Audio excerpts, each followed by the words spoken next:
What's up, community? Welcome to another episode of Politically Speaking. I'm your host, Al Flowers, and today, like we said, every week from here on out, it'll be about politics. It'll be about our local politics, and we'll be interviewing candidates from all wards, from 1 to 13.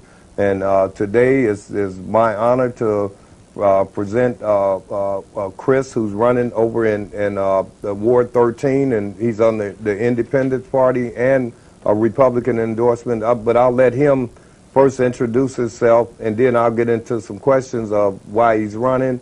And so first I'll turn it right over to Kris and give him the time to speak to the citizens of Minneapolis and say what he wants to say, and then I'll get to some questioning.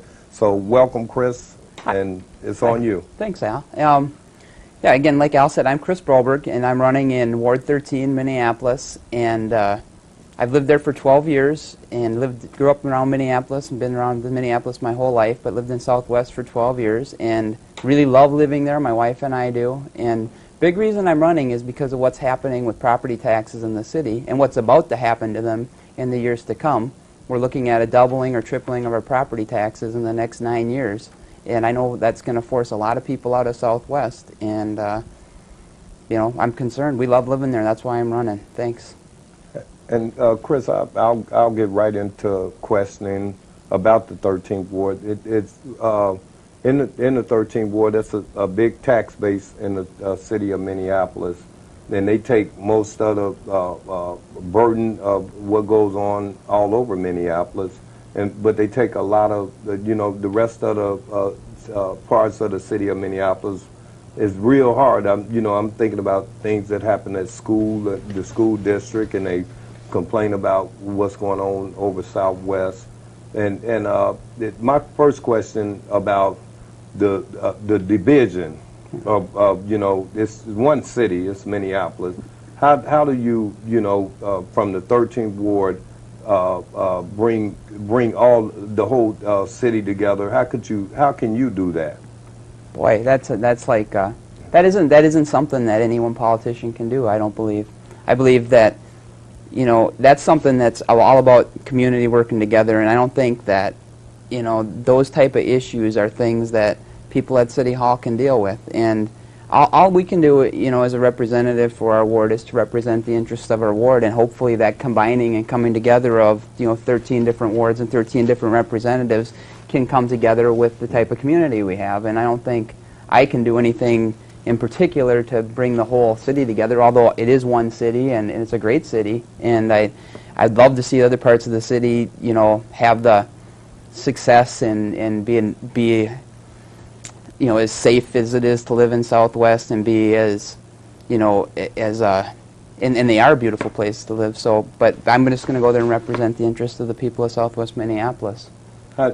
Kris, you're running as an independent. You got independent Republican, and how do you get the Democrats in the ward to know that you are going to be for everybody's interests in that ward? Well, I was hoping maybe today I could get the Al Flowers endorsement, and I thought maybe that would help out a little bit. Yeah. But no, I think that what's just amazing to me, and I've been out door knocking and talking to people, and has been that how many people who they're like, well, what party are you? And I'm like, well, it's not really about parties, but I got the Independence Party endorsement, I got the Republican Party endorsement, and they're like, well, I usually only vote Democrat, but well, I'm going to vote for you because we just can't have these property taxes go up anymore. We got to be able to afford to live here, and it's just happening. I had my campaign manager for a while was part of the Progressive Democrats of America. I have broad-based support. I noticed that I won the Green Party straw poll with 70% of the vote. Cool. So, I think there's a broad base of support, and I think that part of that is that our current city council person is out of touch. She put on her website for a while. I noticed she took it down now, but she said Minneapolis has its fiscal house in order. Well, if you're tripling our property taxes in the next 9 years, how's that having your fiscal house in order? Right, and the current council, Bessie Hodges over there, and that's something that because you going against a power base when you're going against, because they're all running against you. You have to run against not the whole Democratic Party almost, but you're saying the right thing. The property taxes are going, they're going up, and one of the things I'm concerned about is the pension, about the pension fund that is going to hit a lot of the people in Southwest, and they're not talking about it. Is how are they going? The police and fire pension fund is going bankrupt. From so many people retired, and they retired early, and now and they putting that on hold, Kris.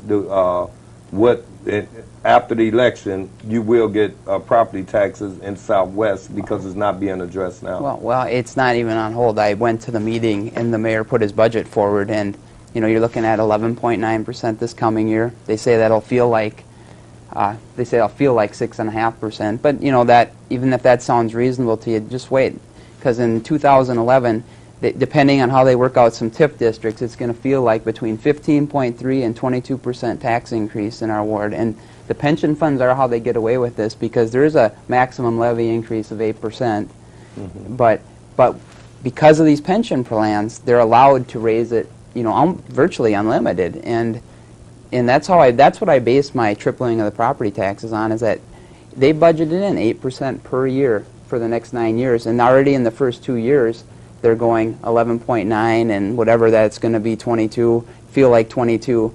So if you start putting numbers like that in at the beginning of those 8% tax increases, you're looking at almost a minimum of a tripling of your property taxes. And I think the pension funds are a difficult situation. I know the city has a lawsuit right now against the police and fire one, mm-hmm. because they were overfunding it for a while, and that'll be interesting to see if that ever gets resolved.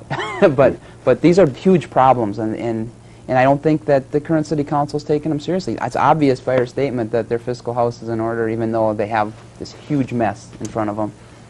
One of the big things going on now, Kris, as we speak, next week it may be a judgment comes down on the city about a continental development. It's a developer that sued the city, and they won. The judge ruled in favor of the developer, and they were suing for over $20 million. And what about that? Where is that burden going to go? It's going to go over in your area. Well, I think you're right about that, Al. And it's kind of interesting. Well, since I've been running for city council, I've learned some interesting things. And this one, first it made me really mad, and now it's just kind of amusing to me. But it should make you mad, and that is, I've learned that what they refer to our portion of the city, along with a couple other wards at City Hall, as the Fertile Crescent. Mm. And I don't think it's because of all the trees. So. Yeah. And tell what do the 13th ward represent? What all do what they represent over there in the 13th ward? What area? It's basically the southwest corner of the city that goes up from 62, pretty much following Xerxes and jogs over to France, and then all the way up to part of West Calhoun, all the way up to Lake Street, mm-hmm. And then on the east side, it's mainly Lyndale, and it takes in part of East Harriet and goes all the way down Lyndale to 62. And the reason I say that, because when we're talking about the tax part, the property tax, who's going to get hit the hardest? That's why that's why Ward 13 take the hardest hit.